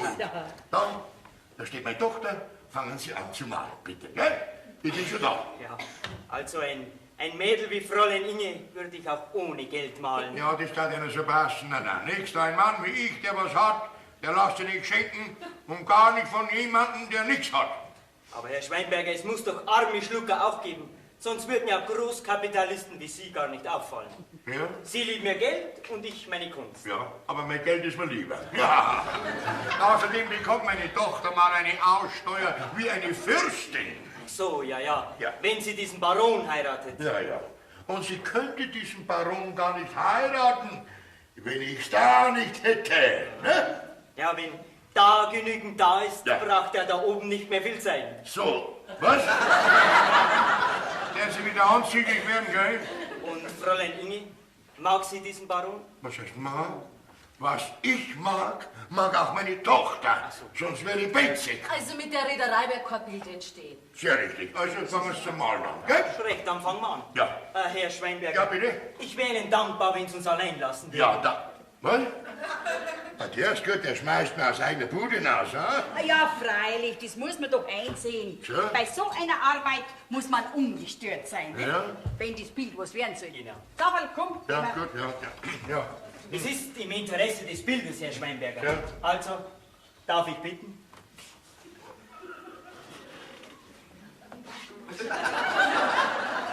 Aber ich komm wieder schon nach, was da zusammengeschmiert wird. Schon recht.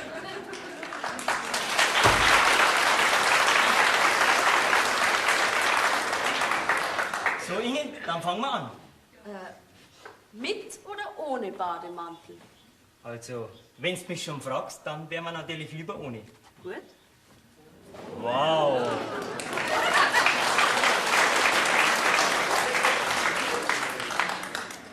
Jetzt pass auf. Schlage mal die Beine übereinander. Und vielleicht die eine Hand zum Abstützen.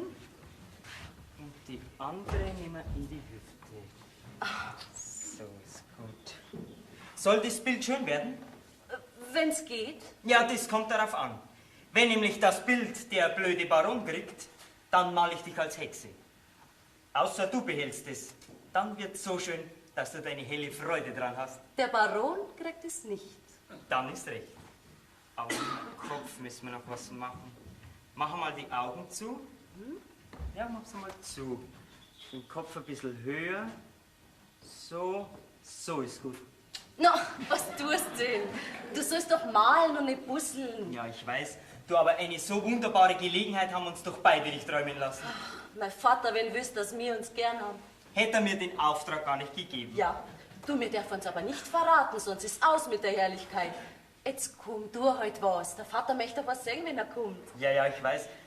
Aber vorher kriege ich noch einen Busse.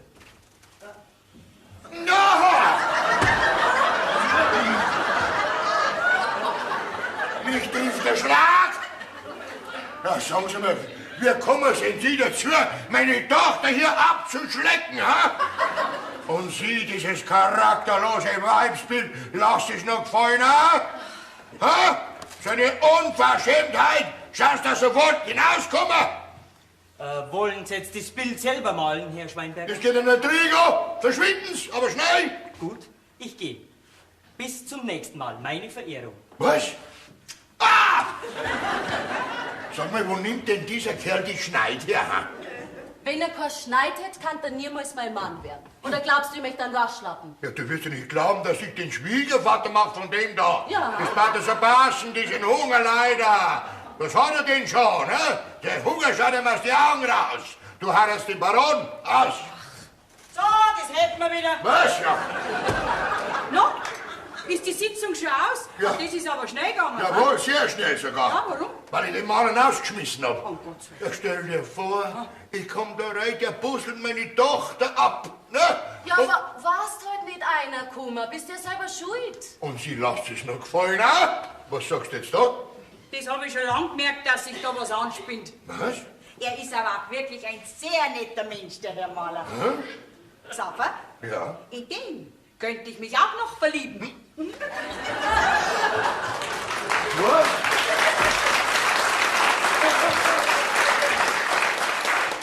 Ja, sieh schon, die alte Mooskuh, ha? Da ist eine Verschwörung gegen mich im Gange. Aber du heiratst den Baron und aus ist, gell? Du hast doch jetzt nicht einmal ein Bild für den Baron. Was? Ein Bild? Ach so. Anna! Anna! Komm sofort recht, da bist du. Ha? Also, du weißt, dass ich niederschlagen, wenn du noch mehr Hass sagst, gell? Mei, bei uns heißt's halt einmal ha. Aber nicht bei mir. Du läufst jetzt hinüber ins Bauernhof-Hotel, da wohnt der Professor drüben und sagst, er soll bitte sofort zu mir rüberkommen und meine Tochter malen. Moment, das Bild nimmst mit und zeigst es ihm, damit er sieht, dass meine Tochter nicht so kreislich ausschaut, wie er gesagt hat, gell? Jetzt sei so lieber, red ihm zu, dass er auch wirklich rüberkommt. Das kannst du doch, oder? Freilich. Also dann. Ich bin doch nicht so blöd wie du. Was? Wie du allerweise sagst. Sag ich nochmal du zu mir, gell? Sie. Also. Also du, sie kannst dich auf mich verlassen. Ja, hoffentlich, gell? Ja, sowas, ja. Du brauchst den Professor gar nicht kommen lassen. Von dem alten Grauderer lasse ich mich nicht meuen. Das bestimme ich. Ach, Du heiratst den Baron? den heirate ich nicht. Warum denn nicht? Weil ich nicht mag. Was, weil ich nicht mag? Ja, weil ich nicht mag. Ich will dir mal was sagen. Du, die einzige Tochter vom Schweineberger. Jetzt will ich dir mal was sagen. Ja. Der Günther ist ein guter Maler. Ja. Jawohl, der wird bestimmt einmal berühmt. Ja. Es dauert eben alles seine Zeit. Überhaupt werden die großen Künstler erst nach ihrem Tod berühmt. So, na wart's, bis er gestorben ist. Und dabei heiratst du den Baron. Ja, das war der klar. Jetzt. Bist du wieder da? Ja, ich bin ja so gesaust. Und? Er kommt. Der kommt? Ja. Ah, na, das hast du aber brav gemacht, das sage ich dir. Gell? Und wann kommt er denn? Gleich, oder? Gleich wieder da sein, weil er hat nämlich seine Pinsel und sein Malerzeug schon zusammengepackt. Na, das heißt, also, wirklich, da muss ich dich loben, meine Liebe. Gell? Ja? Das hat für alles ich fertig gebracht. Brav, sehr brav. Und Sie sagen alle, ich bin ein Trampel. Aber mei, Anna, das Rüstbar hat manchmal so raus, gell? Ja. Ich nehme alle Trampeln zurück. Wenn der Professor kommt, dann laufst du rein und Trampe. Ja. Mei, eine Aussicht, Was ist denn, was ist eine Aussicht. Na, jetzt ist er schon da. Also, dann lass ihn rein. Genau. Soll ich es ihm sagen? Jawohl, sagt er. Der Herr, jetzt bitte. Einer, das heißt. Mensch, fahr doch endlich ab, du Trampel! Guten Tag, Herr Professor. Sie müssen sofort meine Tochter malen, ne? Also, eins sag ich Ihnen gleich. Was denn? Missen durch einmal gar nichts, ne? Was denn? Aber man sagt halt so. Das ist ein geläufiges Wort. Sie müssen nicht, aber ich bitte Sie halt zu müssen, dass Sie vielleicht, Sie doch müssen, wenn Sie doch würden, was? Sagen Sie mal, was reden denn Sie überhaupt für ein Zeich zusammen? Naja, man ist ein bisschen aufgeregt, ne? Wo ist denn überhaupt das Modell? Komm sofort, ich bringe Sie sofort, Herr Professor. Inge, komm sofort raus. Der Herr Professor ist da, der will ich malen, ne? Um Gottes Willen. Was denn? Also, das ist Ihre Tochter. Das ist sie, ja. Genauso habe ich mir's vorgestellt. Ne? Warum? Vollkommen uninteressant. Typischer Schweinsmetzger-Typ. Was ist das? Und dann die Haarfrisur, die so abscheulich. Na, Und das Kleid, wo die anhat, ist ja unmöglich. Die sieht ja aus wie ein Papagei. Moment, gell, das Kleid hat 350 Mark gekostet. Sind Sie der Maler oder ich? Na, das sind schon Sie. Na also was Gescheites wird das Bild sowieso nicht werden mit dem Modell. Was? Na und Sie schauen jetzt, dass da rauskommen. Ich möchte da ungestört arbeiten mit dem Modell, ne? Alle Maler schmeißen mich nach. Sag mal, einen Ton haben Sie an sich. Ja, jetzt fangen Sie auch noch an. Hocken Sie einmal dahin. Na, da auf dem Stuhl, ne?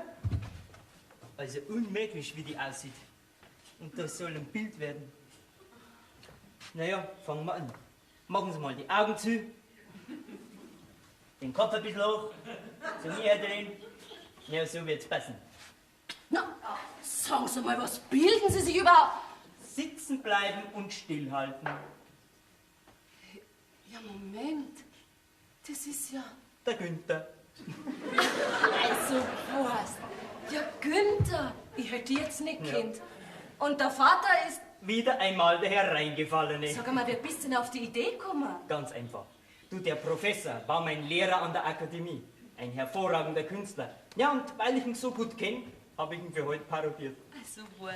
Du bist vielleicht ein Spitzbub. Ja,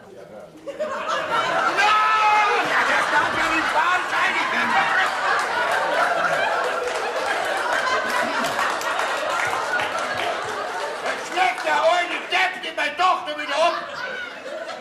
Schaust du nicht, du alter Kraut auf, du, hä? Also, eins sag ich Ihnen. Was? Ich bin kein alter Kraut auf. Na, was dann? Ich bin nämlich noch jung. Was? Ich bin nämlich sehr jung. Ich bin nämlich der Günther Färber. Ich wär noch wahnsinnig. Schau, dass du rauskommst, sonst verlierst du deine Absätze da drin. Gell, ich sag dir. Verschwind! Gut, ich gehe. Aber ich komme wieder. Und ich komme noch sehr oft. Und jeder, der zu Ihnen kommt, bin immer ich. Der Briefträger, der Milchmann, der Kaminkehrer, bin immer ich. Ja. Und jeder Besucher, der sich anmeldet, bin immer ich. Ja, und der, wo das Kreuz abschlagt, das bin ich. Also, bis gleich, Herr Bresser-General. Ah, Bresser-General, sagt der zu mir.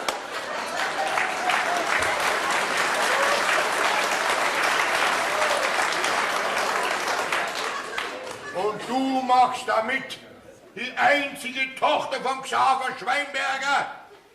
Schämst du dich nicht, die zukünftige Baronin? Hey, Ja, hör auf mit dem Hey. der Herr Baron Frankenberg ist draußen. Was? Der Herr Baron? Ja, Ja, um Gottes geht's ja Schlag auf Schlag und ich bin nicht einmal umgezogen. Ja, was tun wir denn da? Ja. Inge, du empfängst den Baron. Ich zieh mich um. Ich kann so einen Baron nicht empfangen. Ne? Nein. Was denn? Ich, den empfangen? Ja. Ja, fällt mir ja gar nicht ein. Wieso? Ich gehe in mein Zimmer rein und raus komme ich nimmer, solange dieser Baron da Na, ist. Moment mal. Ist wenigstens alles sauber bei uns? Papa, Was wenn es denn? dem Herrn Baron nicht sauber genug ist bei uns, Ja. dann soll er daheim bleiben bei seinen Hypotheken. Ja, aber... Ja, Ach, ja, um Gottes Willen, ja, dann bleibt nichts anderes. so, was tun wir jetzt? Was werden wir denn tun? Was denn? Den Herrn Baron empfangen? Ja, Lass ihn herein. gut. Lass ihn rein. Ja, bitte. Hey, Ah, einer Kämmer, so ist. Aber gern, schönes Fräulein. Was das gehört, der hat eine Bildung. Habe die Ehre, Herr Schweinskopf. ja. Herr Baron, mein Name ist Schweinberger. Oh, Entschuldigung, Herr Schweinberger. Da ich jetzt schon einmal hier bin, wollte ich gleich den kurzen Besuch mit Ihnen verbinden. Herr Baron, ich freue mich. Ja, Herr Baron. Freue mich, dass Sie da sind. ja, ich auch. Jawohl, Herr Baron. Ja. So, bitte, Herr Baron. Nehmen Sie bitte Platz, Herr Ja. Baron. Platz, Sie sitzen. Gell? Herr Baron, ja, bitte. Ich bin so frei. Ja. Herr Baron. Ja, Herr Baron. Ich halte es doch für gut, dass wir uns persönlich kennenlernen. Haben Sie mich? Ja, haben Sie, Herr Baron, ja. Über den Herrn Kiermeier sind wir uns ja darüber einig geworden, dass wir unsere Kinder miteinander vermählen. Wir ergänzen uns ja gewissermaßen ausgezeichnet. Haben Sie mich? Ja, Sie suchen einen Schwiegersohn aus altem Adel und ich suche für meinen Sohn eine hübsche junge Frau mit gutem finanziellem Hintergrund. Haben Sie mich? Das ist doch wieder Maler, das ist der Maler, dieser Schweinehund. Ich glaube, wir ergänzen uns gewissermaßen ausgezeichnet. Wir könnten also den, wie soll ich sagen, den Handel oder besser gesagt, den Ehevertrag perfekt machen. Haben Sie mich? Ich hab sie schon. Du wirst mehr gleich haben, du Himmelhund, du. Sehr witzig. Also, lieber Herr Schweinberger, Ja. was sagen Sie dazu? Der Bart sitzt schlecht. Wie bitte? Die Perücke passt nicht. Ich verstehe Sie nicht. Das bin ich verstehen. Deine Maskerade wird gleich herunterzeigen. Au! Hilfe! Ein Verrückter! Und Hilfe! Hilfe, ein Verrückter, wenn man es lernt! Herr Baron, bitte entschuldigen Sie, der Maler ist schuld. Sie sind ja echt. Um Gottes Willen, das ist ein großer Irrtum. Ja, gut, dass ich vorbeigekommen bin. Beinahe hätte ich die Tochter eines Geisteskranken mit meinem Sohn vermählt. Aber Gott sei Dank bin ich noch dahinter gekommen. Haben Sie mich? Herr Baron, ich bin ja... Ja, reif für die Irrenanstalt. Aber ich werde Sie dahin bringen, wo Sie hingehören. Hilfe! Herr Baron, bleiben Sie da! Moment, Herr Baron, bleiben Sie da!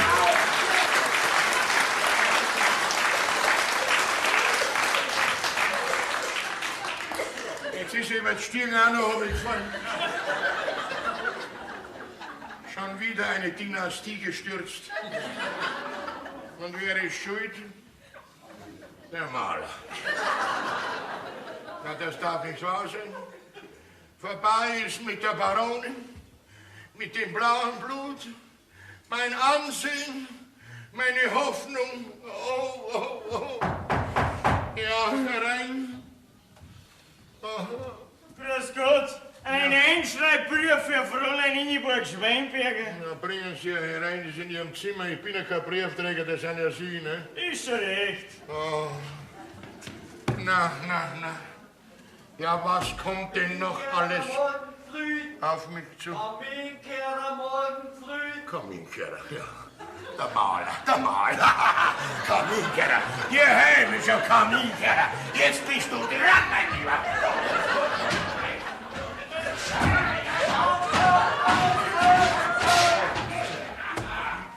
So. Ja, so ein Hundling. Der ist trunken, mein Lieber. Bisschen rüstig war der Teufel. Jetzt haben sie einen Kaminkehrer den Treppen runtergeworfen, gell? Wenn's der Kaminkehrer gewesen wäre, das war der Maler. Nein, das war schon der Kaminkehrer. Weil der Maler bin nämlich ich. Mich trifft der Schlag. Das darf ja nicht wahr sein. Ja, mei, das kannst du äußerst sparen, wenn's mich den Günther heiraten lässt. Ja, lieber, da schlage ich ihn. Du, da schlagst den Günther nicht. Dann schlage ich dich. Das kannst du machen, deswegen heirate ich den Günther trotzdem. Du hattest den Baron aus in Flammen. Nein, das kannst du nicht mehr. Den habe ich auch schon ausgeschmissen. Das darf ja nicht wahr sein. Oh. Papa klopft hat's. Ja, ich bin doch nicht tot. Das höre ich selber, dass es geklopft hat. Dann sag halt herein. Ich herein? In dieses Haus kommt mir niemand mehr rein. Ich sage nie mehr in meinem Leben, sage ich nochmal, herein. Für die Polizei auch nicht. Was, die Polizei? Also ich geh lieber. Was will denn der bei mir? Sind Sie der Metzgermeister Sauberger? Oh, Sauberger. Schweinberger ist mein Name, Herr Schutzmann. Ja, immer noch Schweinberger. Ja, das ist das nämlich. Na, das ist das Nämliche. In München ist mein Name bekannt. Ja? Sie, das ist mir gleich. Mich interessiert ganz etwas anderes. Ja, was denn? Haben Sie den Kaminkehrer Hans Weber die Treppen runtergefeuert? Das war halt ein Irrtum. Der Kaminkehrer ist auch ein Freund von mir. Ne? Ich wollte ihn runtertragen, als wir auskommen. Ne?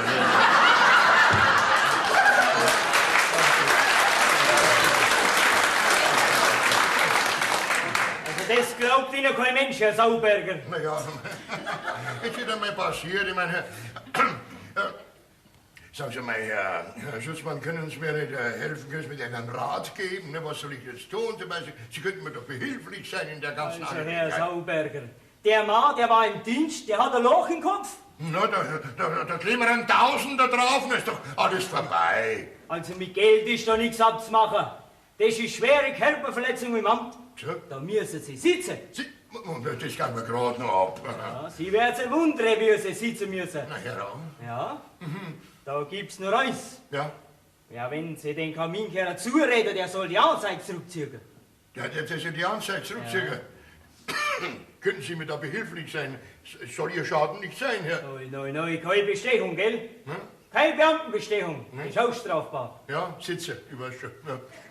Kennen Sie den Kunstmaler Günther Färber? Ja. Der bei Ihnen im Haus wohnt. Ja, der ist mir sehr gut bekannt, mein Lieber. Ja. Das ist nämlich dem Kunstmaler sein bester Freund. Das auch noch, die zwei, die passen zusammen. Ha, die zwei sind alle zwei schwarz. Der eine inwendig, der andere auswendig. Ja? Ja, jetzt, wenn Sie den Kunstmaler so weit bringen, dass er den Kaminkehrer zuredet, er soll die Anzeige zurückziehen, dann tut es der Kaminkehrer auch. Jetzt schwätzen Sie halt einmal mit dem Maler. Dem Maler schwätze. Dem HS Kreuz ab, den schlag ich. Dann kann Ihnen auch nicht helfen. Dann müssen Sie eben sitzen. Sitze, muss ich sitzen. Mir bleibt nichts anderes übrig. Es muss zu dem Schweinehund noch nett sein, ja? Freundlich. Nein, das darf nicht wahr sein. Anna! Anna! Komm raus zu mir! Ha? Bitte, wenn du mir hast, schlag ich den Kopf weg, das sag ich dir, gell? Also, pass auf, Anna. Du gehst jetzt hinunter zu dem Maler Färber und sagst, er möchte bitte zu mir raufkommen, ne? Der Maler? Ja, der Maler. Darauf? Ja, darauf. Ja, den haben's doch gerade erst runtergeschmissen. Und dann schmeißt man ihn wieder rauf. Also geht zu und sagt schön, raufkommen zu mir, ne? Aufe, obi, eine ausse. Ja. Dass wir in dem Haus nicht verrückt werden. Ja, da hast du recht. Langsam. Aber der Erste, wo in diesem Haus verrückt wird, das bin ich. Hat die Welt schon sowas gesehen? Nein, jetzt muss er noch freundlich aussetzen, die Maler. Ich kann mich selber in den Hintern beißen. Nein. Also, was sage ich jetzt zu dem Maler? Also, der Einsatz, jetzt passen Sie auf, Herr Maler, bitte sind Sie nett und so freundlich. Ja, das ist ja schon herein. Herr Schweinberger, man hat mir gesagt, Sie wollen mit mir sprechen. Ist das kein Irrtum? Am liebsten hau ich an das Kreis ab. Ja, dann gehe ich lieber wieder. Nein, bleibst da, ich tue noch nichts. Dann bin ich beruhigt. Passen Sie mal auf, ist eine peinliche Angelegenheit, was passiert. Ich habe aus Versehen den Kaminkehrer über die Treppe hinuntergeworfen, ne? Und Sie sind doch ein guter Freund von ihm. Könnten Sie dem Kaminkehrer nicht zureden, dass er die Anzeige zurücknimmt gegen anständigen Betrag als Schmerzensgeld? Naja, das könnte ich schon, wenn ich wollte. Ja. Aber ich sehe keinen Grund, Ihnen den Gefallen zu tun. Nein, ich weiß schon. Aber ich würde Sie selber auch ganz anständig honorieren. Also, Können verlangen, was Sie wollen. Herr Schweinberger, lassen Sie Ihr Geld lieber stecken, wenn Sie mir sonst nichts anzubieten haben. Ja, ich weiß schon, wo Sie hinaus wollen. Mit dem Baron ist auch nichts mehr.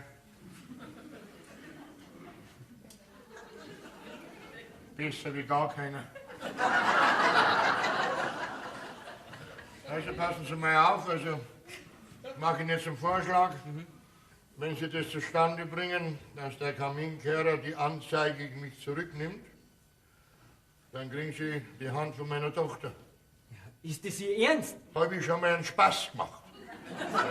Also gut, es gilt. Ja? Gut, Abgemacht, abgemacht. lieber Schwiegervater.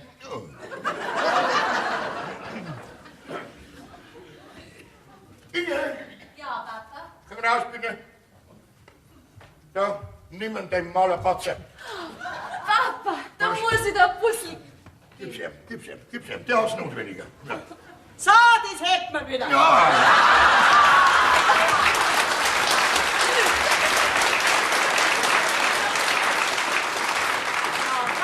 Was denn? Ist jetzt endlich wieder vernünftig geworden. ha? Ach was. Aber das mit dem Kaminkehrer, gell, das bringst du in Ordnung, ne? Mein Wort drauf. Ja? Normalerweise müsstest du mir ja dankbar sein, dass du so ein nettes Mädel bekommst, wo so viel dahinter steht, ne? Mein lieber Schwiegervater, Was? das interessiert mich alles nicht. Was? Das interessiert dich nicht? Ich lege keinen Wert drauf. Ehrlich, keinen Wert drauf, wo so viel da ist. Ja, mit was möchtest denn du eine Familie ernähren? Ha? Mit deiner Malerpatzerei? Genau. Jetzt pass auf. Ja? Der Einschreibbrief, den ich der Inge gebracht habe, Ja. hat nicht der Inge gehört, sondern mir. Ja, und da ist drin gestanden, dass die Stadt München mein Gemälde, die Frühlingssymphonie, angekauft hat. Bravo, Ja. wunderbar. Und morgen hängt das Bild in der Ausstellung. Und in ein paar Tagen kannst du meinen Namen in allen Zeitungen lesen. Die Stadt München hat der Brüdel gekauft. Ja, man hat keinen Geschmack. Ach so, und dann meinst du also, du brauchst mich dann nicht mehr, hä? Offen gesagt, nein. Warum?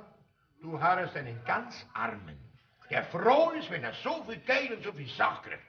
Ja, unsere Kinder werden sich sicher mal drüber freuen. Kriegst die Kinder. Ich hab's ja immer schon gesagt, der Herr Maler ist ein netter Mensch. Ja, Ja. also wenn du die Sache mit dem Kaminkehrer in Ordnung gebracht hast, dann kannst du mit dem Schutzmann auch ein Wort reden. Mit dem schwäbischen Teufel da, ne? Das ist nicht notwendig, weil der Schutzmann bin ich auch gewesen.